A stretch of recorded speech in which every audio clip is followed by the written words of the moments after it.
Shalom Likulam, c'est une joie de se retrouver, Bezrat Hashem, un sujet un peu mouvementé, la colère et les cris devant les enfants. Bon, j'aurais pu rajouter aussi, pas seulement la colère et les cris devant les enfants, mais tout comportement agressif, violent, froid entre l'homme et sa femme, etc., peut aussi influencer l'éducation des enfants, et comme on va le voir avec l'aide de Dieu. Tout d'abord, on va essayer de parler de la colère. La colère et des défauts en règle générale.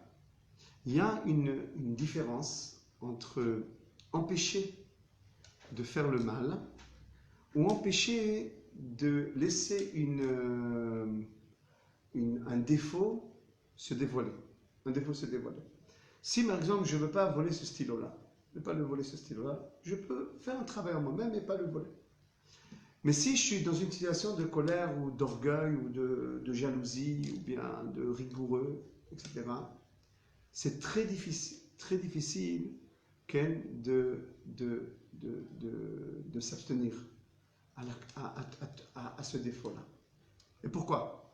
Quelle est la différence? Pourquoi c'est facile de dire je ne vole pas le stylo, je ne donne pas le coup de poing, ou bien même je ne sors pas l'insulte, etc. Mais c'est très difficile d'être dans une situation de se contenter et de se contenter de ne pas dévoiler un défaut. Pourquoi c'est tellement difficile? Il faut savoir que le défaut appartient au monde du nefesh, de l'âme de la personne. Et tout ce qui appartient au monde du nefesh, il est difficile de le guérir. Parce qu'il est à l'intérieur de la personne. C'est-à-dire, quand je dis moi, je parle de mon nefesh, de mon âme. Et de ce fait-là, c'est très difficile de quelque chose qui concerne l'âme de le guérir. C'est faisable, c'est à longue durée, mais c'est difficile. Comme un des grands maîtres disait, il est plus facile d'étudier tout le Talmud, de Masechet Brachot jusqu'à Masechet Nida, ou bien au Ketzim, que de réparer un défaut, la colère ou autre. Ça, c'est la première chose qu'il faut savoir. Il faut savoir aussi qu'il y a quatre, selon le Ramchal, dans Messilat Shecharim, la voie des justes, il y a 4 défauts essentiels chez la personne. Le premier défaut, c'est l'orgueil, qui est terrible, l'ego, l'orgueil, la recherche des honneurs, des flatteries, etc. 2, la colère. 3, la jalousie. Et 4, les passions. Alors on répète, l'orgueil, la colère, la jalousie et les passions. Ces fautes-là, maintenant notre sujet c'est la colère, on arrivera à la colère devant les enfants, on y arrive. La colère, elle est une des défauts les plus difficiles à réparer. On a vu des gens d'un âge avancé qui n'ont pas réussi à réparer la colère, malgré que la vie, elle passe et on arrive à des fois même à 120 ans, à la fin du trajet, et on voit que c'est très difficile de se contrarier, de ne pas se contrarier, de ne pas exprimer une colère. Le Ramchal, dans la voie des justes, il dit qu'il y a 4 sortes de coléreux. Il y a 4 sortes de coléreux. Il y a un coléreux qu'il ne se maîtrise pas du tout, que chaque chose dans la vie qui n'est pas à son goût, il se met dans des colères incroyables.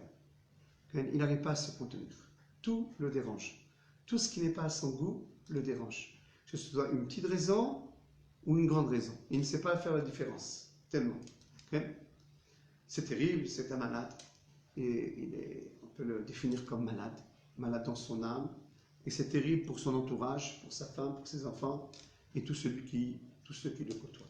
Il y a un deuxième coléreux qui ne se met pas en colère sur toute chose, comme le premier. Le premier, c'est quelque chose de petit ou quelque chose de grand. Lui, vraiment, il faut une raison pour le mettre en colère. Et quand, à ses goûts, à sa compréhension, la raison, elle est forte, alors il se met en colère de toutes ses forces. Il n'arrive pas aussi, lui, à contenir sa colère. Et bien entendu, pour des coléreux, il n'y a pas plus doux de sortir sa colère sur la personne qui a provoqué cette colère-là. Il y a une consolation intérieure. Il faut maintenant que je me lâche etc. Sinon, je vais vivre avec ça et je ne pouvais pas.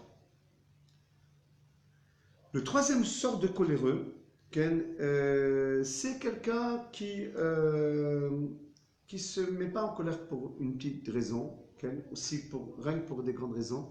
Et même quand il se met en colère, il garde sa raison. On a vu qu'il y a des coléreux comme ça, qu'au moment qu'ils se mettent en colère, ils arrivent à garder la raison et contrôler la situation. Alors que les deux cas précédents qu'on a vus, ce sont des coléreux qui peuvent arriver à des malheurs. Parce que on sait ce que les Chachamim nous ont dit, que le coléreux,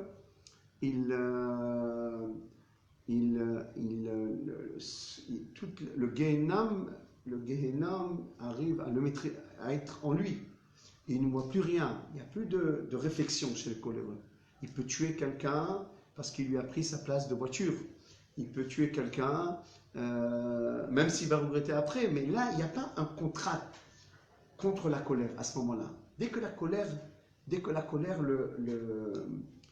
l'attrape, à ce moment-là, il est plus avec sa conscience, avec sa compréhension. Le troisième cas de coléreux, c'est que lui, il sait ce qu'il fait. Il arrive à contrôler. C'est comme ce sou-là qui s'est saoulé. Encore, il arrive à contrôler la situation. Les deux premiers, c'est comme des sous qui n'arrivent plus à contrôler la situation. Ils sont déjà dans une autre bulle. Ils n'arrivent pas à penser que les dégâts qu'ils vont faire dans leur colère, qu'est-ce qui va se passer après? Ils n'arrivent pas à avoir cette conscience. Ce qui l'intéresse maintenant, c'est de tout démolir, de tout casser, et c'est tout. Et ça, c'est la seule chose qui va calmer leur colère. Il y a un autre cas de coléreux, qu'il se met très rarement en colère, et même quand il se met en colère, il revient tout de suite sur ses pas. Alors cette personne-là, effectivement, c'est un sadique. Le quatrième cas, c'est un sadique. Alors que le troisième cas, aussi, il ne se met pas en colère pour chaque chose, mais quand il se met en colère, il tire rancune. Il a du mal à se défaire. On sait que le coléreux, ça lui prend du temps. Chacun son caractère. Mais on sait que le coléreux, ça lui prend du temps de revenir à soi-même. Alors que le quatrième cas de coléreux, là, qu'on est en train de voir, lui, tout de suite, il revient à soi-même. Il arrive à se mettre en colère un petit peu, une contrariété, il arrive à régler la contrariété. Généralement, même s'il s'est mis en colère, il n'a pas perdu sa conscience, son intelligence. Il arrive à maîtriser la situation tout en montrant qu'il est coléreux, qu'il a la colère. Et une fois passé l'événement, il est tranquille, il continue la vie et ça va l'empêcher. On sait que la colère, elle peut arrêter la vie pour 2 heures, pour 3 heures, pour un jour, 2 jours, 7 jours, 30, un mois, même plus. Il y a qui sont rancuniers, qui ont gardé leur colère des années dans des situations qui au départ, elles ne valaient pas la cause. Mais ça s'est accentué, etc. Okay.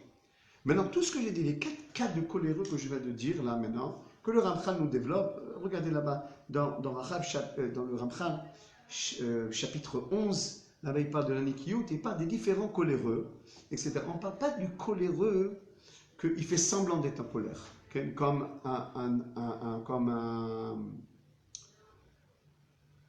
un père envers ses enfants, comme un rave ou un prof envers ses élèves. Des fois, il montrer un visage de colère et d'insatisfaction d'un comportement. Ça, on ne parle pas de celui-là. Comment on peut reconnaître si vraiment c'est un semblant ou c'est vraiment qu'il est en colère? À l'intérieur, on le ressent. On le ressent.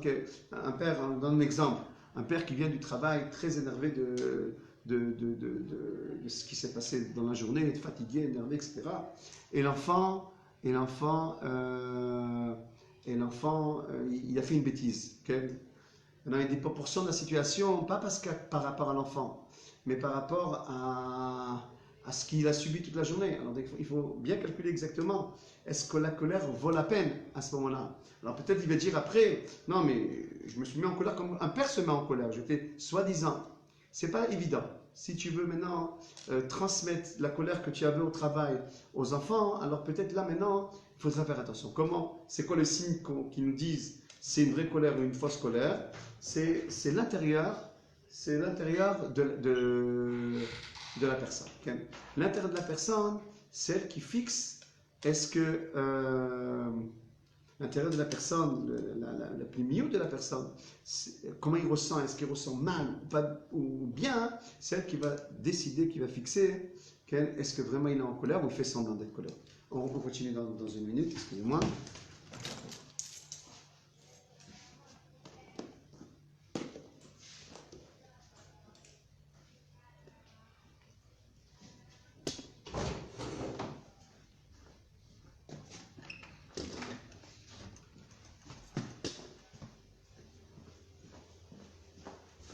Je savais pas qu'il y avait cours. Non, un col de 7 heures. Oh, הנה. אתה trouvé? כן, ברכה d'enfance c'est ça. Ah, Ah, puis j'avais déjà fait la première page, tu te rappelles? Avec le roche et tout ça, la pierre et ça. ah papa. תציג אותי במצלמות, תגיד זה הבן שלי. On continue, excusez-moi le changement de situation. On va approcher maintenant à la yeshiva et dans beaucoup d'endroits il y a des cours. Et je me suis mis dans un endroit où il y avait un cours. Alors donc, ok, ça c'est donc les différentes sortes de colère, etc. Maintenant, il y a au-dessus de tout cela la situation idéale. Et la situation idéale, c'est celle de Hillel Hazaken, que même un sentiment de colère, il n'a pas. Et dès qu'il a une situation qui le confronte, il le confronte avec sérieux. Parce que quand on dit que il ne faut pas être coléreux, c'est pas qu'il ne faut pas être présent dans une situation. Il ne faut pas confondre les choses. Une personne peut dire, voilà, je ne suis pas coléreux, mais voilà, je suis étranger du monde. Non, non, il ne faut pas de ça. Hillel Hazaken, il était Nissi d'Israël, il était le prince d'Israël. Donc ce qui l'obligeait à être présent dans beaucoup de situations. Des situations contrariantes comme des situations joyeuses, etc. Et il fallait qu'il soit présent. Il fallait qu'il soit présent dans toutes les situations du peuple d'Israël. Ça, c'est clair. Et il y avait certainement aussi des situations à régler. Comme un père doit régler des situations, comme envers ses enfants, envers sa femme, envers ses élèves, ses ouvriers, etc. Il n'y a pas de problème de cela. Mais il ne faut pas confondre entre se mettre en colère et régler la situation, ou être quelqu'un ou régler la situation avec sérieux. Okay?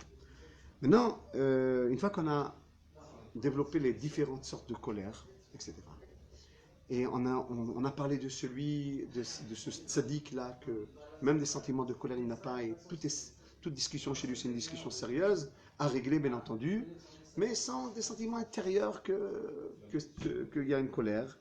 Okay? On arrive aux enfants. Voilà, c'est notre sujet aujourd'hui, on arrive aux enfants. On sait que, comme ça, mes maîtres disaient que dans la maison, il y a papa et un maman, et il y a des enfants. Okay? Et le rav de la maison, c'est le papa. La rabbinite de la maison, c'est la maman. Maintenant, du papa et de la maman, on apprend la vie. On apprend le comportement. Okay? C'est une école qui est très longue. Okay? Une grande partie de la vie d'une personne, elle est en présence dans une maison, qu'on appelle maison, mais c'est une école en vérité. C'est une classe avec des écoles. Il est plus... cette éducation-là qui est à travers la maison, elle est plus profonde que l'éducation de l'école. L'école en donne des données. Non, c'est vrai, il y a aussi des rabbinim, des profs, etc., qui ont un exemple, qui sont des exemples qu'on apprend, des qualités d'âme et autres. Mais en gros, à l'école, il y a un prof qui est devant 30 élèves. Est-ce qu'il peut donner l'attention à chacun des 30? C'est très difficile. On sait c'est quoi une école, on sait c'est quoi des élèves. Donc où il va prendre les règles de la vie, l'enfant, à la maison. Et là, à la maison, il va rencontrer 2 éducateurs qui sont supposés être des éducateurs pour transmettre la vie. Alors, c'est pas seulement d'amener des enfants dans le monde, mais aussi de leur transmettre la vie.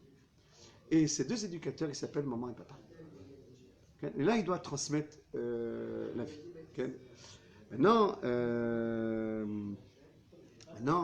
on comprend que transmettre la vie, c'est pas obligatoirement viens, mets-toi à la table d'études, on va ouvrir un livre ensemble. C'est aussi ça, c'est aussi important. Mais le comportement, les Chachamim nous disent, des fois, il a une influence plus que l'étude elle-même. Parce que le comportement, ça montre une vérité. Je me comporte comme ceux que j'ai étudiés. Tant qu'il voit l'étude de l'enfant, alors bon, alors mon père il étudie, bon, qui me dit que son étude est vraie, me dit que cette théorie elle est vraie. Mais quand le papa, il se met dans une situation de vie, de ce qu'il a appris, donc il y a un comportement. Et aussi un moment. Il y a devant nous comme un film, un vrai film, qu'il y a un papa et une maman qui se comportent et nous on apprend, nous on est influencés. Si papa et maman se comportent de cette manière, c'est que la vie, elle doit paraître de cette manière-là. Si papa se met en colère et qu'il devant maman, c'est comme ça que doivent être réglés les problèmes. Si il y a un pauvre qui frappe à la porte, il faut le rejeter, va travailler, c'est comme ça qu'il faut parler aux pauvres. Et si je dois parler en téléphone à mes ouvriers avec autorité, c'est comme ça. Pour la vie, il faut être dur, il faut être... etc. Donc les enfants, ils voient la vie dans la maison. Ils sont influencés dans la maison. Maintenant, lorsque les enfants voient les parents se disputer, il y a la colère, il y a les cris dans la cellule familiale, etc. Alors bien entendu, ce qui en déduit, l'éducation mauvaise qui s'est déduite de là, n'est pas été expliqué. Mais il y a d'autres influences plus profondes que cela, des influences psychologiques plus profondes que ça. On sait que des enfants bloqués à l'âge de, je sais pas, 18 ans, 19 ans, 20 ans, etc., et qui restent par exemple à la maison et qui ont peur de la vie, ils ont peur de confronter la vie, de se marier, etc., prendre des responsabilités, c'est parce qu'ils ont vu un comportement... Souvent, c'est comme ça. Ils ont vu un comportement mauvais des parents, entre eux, etc. Des parents qui, par exemple, se sont disputés constamment l'un à côté de l'autre. Ils ont mis la peur, ils ont mis l'inquiétude, ils ont mis... terrible. L'enfant, il est là, il est sensible, l'enfant. On le fait rentrer dans une guerre qui n'est pas la sienne. Il rentre dans une guerre qui n'est pas la sienne. Comme dès maintenant, on lui montre que la vie, c'est comme ça, qu'il faut se mettre en colère, qu'il faut se battre, qu'il faut se... Donc, psychologiquement, il est touché par cette attitude-là. Il commence à commence à comprendre que peut-être la vie, c'est ça, qu'il faut se battre pour avoir gain de cause. De qui il a pris cela? De son papa qui n'arrête pas de rabaisser sa maman. De sa maman qui n'arrête pas d'insulter et de s'opposer à son mari, etc. Il n'y a pas d'harmonie entre le couple. Bien entendu, peut-être on aurait dû devancer un cours de Schlammbait. Bon, mais ce n'est pas notre sujet aujourd'hui. Peut-être Lénéder, on reviendra à ces sujets importants là, de Schlammbait, que ça commence par le papa et la maman. L'enfant, comme je le dis, il va comprendre que dans la vie, on ne peut pas régler un problème s'il n'y a pas de la force. Comme il a vu chez son père, comme il a vu chez sa mère. Un autre problème que j'ai rappelé aussi, l'enfant va comprendre que ça ne vaut pas le coup de se marier tôt. Qu'est-ce que j'ai vu dans le foyer de mes parents? Des gens de se disputer. Quoi, c'est ça qui va être ma vie? Tous ces jeunes garçons, filles, qui tardent à se marier. Et on cherche les raisons. En tant que des gens qui sont mêlés à beaucoup de situations, il n'y a pas trop à chercher la raison. La raison est une des raisons, en tous les cas, qu'on a vu un mauvais exemple. On a vu des parents se crier dessus, pas s'honorer, pas se respecter, pas être en harmonie. On n'a pas vu d'amour. On n'a pas vu au lieu que nos parents vont chercher des solutions, à tout problème, il y a une solution. Non, ils se sont maintenus dans un combat, dans un ring, pendant des années et des années. Qu'est-ce qu'il va dire l'enfant? Ça ne vaut pas le coup de se marier. C'est pas parce qu'il ne trouve pas une fille ou elle ne trouve pas une fille, c'est parce qu'il n'est pas ouvert à la vie. Alors toutes raisons sont bonnes pour repousser un mariage. J'ai pas d'argent pour l'instant, et le mariage ça coûte cher, et la maison, et l'organisation, Mais quelqu'un qui est épanoui à la vie, et qui a vu deux parents pauvres, sans beaucoup d'argent, mais s'aimer, se respecter, être en harmonie, ensemble, etc. Tous les enfants se marient tôt, ça vaut le coup. On est bien, on voit que c'est une bonne chose de se marier. Okay? Alors, il faut faut penser à ça. Faut penser à ça parce que nos actions, ils ont une influence terrible. Faut pas les voir maintenant. Ah là, je me mets en colère, c'est moi qui aurai raison. Je vais tout me dégager, ce que la remède que j'ai à l'intérieur de moi, je vais la dégager sur ma femme ou sur mon mari, etc. Ok. Ça se finit pas là. Les enfants là qui étaient là, que vous n'avez pas eu l'intelligence de dire allez dans votre chambre, ou bien vous allez dans votre chambre pour s'expliquer, Ken, vous n'avez pas eu cette intelligence de régler le problème, Ken, ensemble, ou bien le régler avec intelligence et être sérieux dans le problème. On peut régler tous les problèmes avec sérieux, ou bien dire aux enfants d'aller dans leur chambre, ou bien vous-même aller dans la chambre, ou aller sortir, etc. Mais vous avez mis la terreur, les cris dans la maison, et les enfants sont découragés de la vie et de s'épanouir. Ça, c'est aussi une influence qui est négative. Notamment, la colère dans la maison sur des situations de la vie. Par exemple, ils ont eu du mal à gérer la parnassa, par exemple. Alors, ils se mettent en colère. Comment on va faire? Et c'est toi, tu aurais dû travailler, tu aurais dû faire. Et le mari qui reproche à sa femme, pourquoi tu m'aides pas dans la parnassa? Et la femme qui dit c'était un feignant, tu n'arrives pas à être assez zélé dans ton travail. On connaît tous ces trucs. Qu'est-ce qu'il dit l'enfant? Qu'est-ce qu'il dit l'enfant? C'est ça la vie. Il perd la confiance en la vie. Il devient un enfant sans confiance intérieure. Il n'a pas confiance en lui. Qui lui a fait peur de la vie? Qui lui fait peur de la vie? Les parents. Les parents lui ont fait peur. Que tout est compliqué dans la vie, que c'est comme ça la vie. C'est ce qu'ils ont vu. Ils ont vu un vrai film devant eux. Si ça s'est fait chez nos parents, ça se fera chez nous aussi. Bien entendu, il y a tchouva, tout. Il y a tchouva. Ils peuvent rencontrer des tzadikim, ou bien les parents ont fait tchouva, ils leur ont expliqué autrement les choses, ou bien eux, ils ont rencontré des tzadikim, ils ont fait tchouva. Mais pourquoi vivre une vie intermédiaire? Pourquoi vivre une vie de rattrapage? C'est quoi la tchouva? C'est de se rattraper.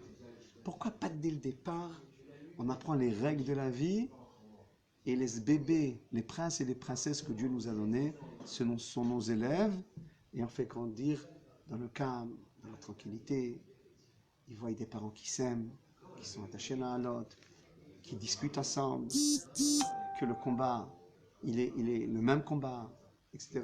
Et ils voient un papa faire son kidouche, la maman avant de cela allumer ses bougies, etc. Ils voient des sourires, ils voient un papa qui vient du travail, avec le sourire, la maman qui l'accueille, bien le contraire, etc. Aujourd'hui, beaucoup de femmes travaillent, etc. Tout le monde s'assoit, tout le monde apprend une grande leçon de la vie, plus grande que celle qu'on apprend à l'école. Encore une fois, à l'école, on apprend les données, on apprend du chomer, comme on dit, mais on n'apprend pas la vie. La vie naturelle, on l'apprend à la maison. Un autre point que peut entraîner la colère dans la maison, une faiblesse, comme on a vu, la faiblesse de régler un problème. Et là, je vais parler de mon cher Rabbi dans la Vachalom. Bien entendu, ce que je vais dire, c'est que, en vérité, quand on parle de mon cher Rabbi, nous, on est loin du compte. D'accord? Mais la Torah va nous enseigner. Okay? Et les tzadikim, quand ils ont parlé de mon cher Rabbi, nous, et de quelques faiblesses, etc. C'est pas vraiment que mon cher Rabbeinu avait des faiblesses, mais apparemment, dans les lettres, paraît qu'il y a un enseignement à travers mon cher Rabbeinu d'une faiblesse. Mais mon cher Rabbeinu n'avait pas de faiblesse. On sait que quand Dieu lui a dit à mon cher Rabbeinu, frappe, parle au rocher, ne frappe pas au rocher. Voilà, ils n'avaient pas d'eau, ils avaient un problème d'eau légitime, qui vont se plaindre, il n'y a pas d'eau. Qu'est-ce qu'il a fait à ce moment-là mon cher Rabbeinu? Dieu lui dit, va parler au rocher. Au lieu de parler au rocher, il a pris le bâton, il a frappé le rocher.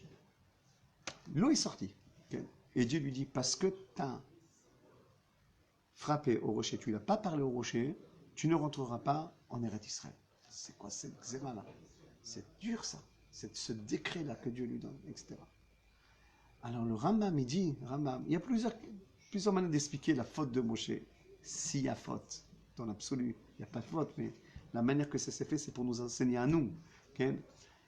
Pourquoi, quelle est la faute de Moshe? Dit Maïmonite à la Vachalom, que la faute de Moshe qui s'est mis en colère. Et qu'est-ce qu'il a montré en se mettant en colère?